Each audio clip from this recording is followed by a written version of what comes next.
ঘুম থেকে উঠে আমি প্রথমে যে কাজটা করি আমার গাছপালাগুলোকে দেখি। আজও ঘুম থেকে উঠে ব্রাশটা নিয়ে চলে এসেছি বাইরে। Hello everyone, good morning. কেমন আছো তোমরা সবাই? আশা করছি সবাই অনেক অনেক ভালো আছো, সুস্থ আছো। বাড়ির সামনেটাই বেশ কয়েকটা গাঁদা ফুলের গাছ হয়েছে, তার মধ্যে একটা গাছে দেখলাম সাদা রঙের একটা পোকা লেগে আছে, তাই একটা লাঠি দিয়ে সেটা ফেলে দিলাম। কিছুদিন পর গাঁদা গাছের মাথার দিকের ডাল কেটে মাটিতে লাগিয়ে নয়নতারার এই গাছটাতে কয়েকটা ফুল হয়েছে আর গাছটাও বেশ সুন্দর হয়েছে। এখানে বসে বসে এটাই ভাবছিলাম যে গাছটাকে তুলে টবে বসাবো, তারপর নয়নতারার বনসাই করব।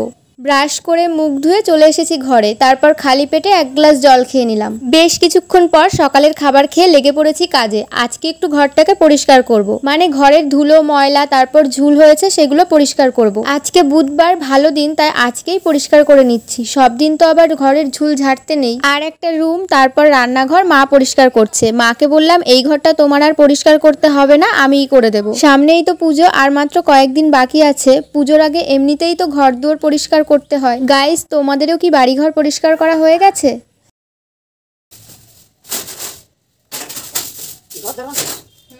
আমার ঘরে খাটের ওপরটাতে অনেক ধুলো জমেছে, তাই একটা কাপড় ভিজিয়ে নিয়ে এসেছি। ভেজা কাপড়টা দিয়ে খাটটাকে ভালো করে মুছে নিচ্ছি।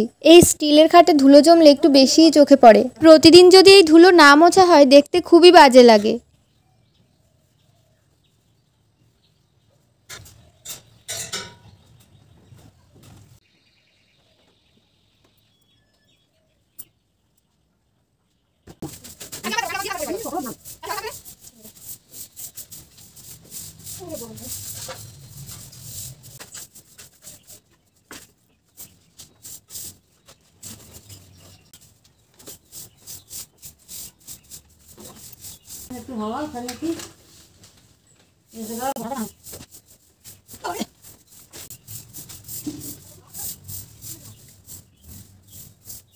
দেখো কাজ করতে করতে কি অবস্থা হয়েছে, পুরো ঘেমে নিয়ে একাকার হয়ে গেছে। আজকে রোদের অনেক তাপ, আরো আমাদের টিনের ঘর, এই জন্য বেশি গরম লাগে। যাদের টিনের ঘর আছে তারাই জানে গরমকালে কতটা গরম লাগে।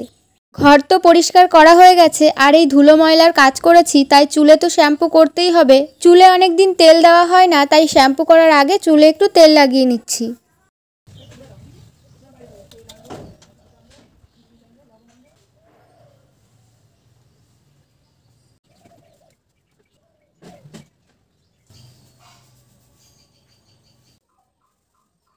স্নান করা হয়ে গেছে, মাথাটা একটু মুছে গামছাটাকে মাথায় পেঁচিয়ে রাখলাম, তাহলে চুলের জলটা গামছায় টেনে নেবে। তারপর এই যে বিছানার চাদরটা পেতে নিচ্ছি। রোদের এত তাপ হয়েছে যে বিছানার চাদরটা ধুয়ে দেওয়ার 1 ঘন্টার মধ্যেই পুরো শুকিয়ে গেছে। আজকের ভিডিওটা এখানেই শেষ করছি। ভিডিওটা এই পর্যন্ত দেখার জন্য তোমাদেরকে অনেক অনেক ধন্যবাদ। দেখা হবে আবারও নতুন কোনো ভিডিওতে।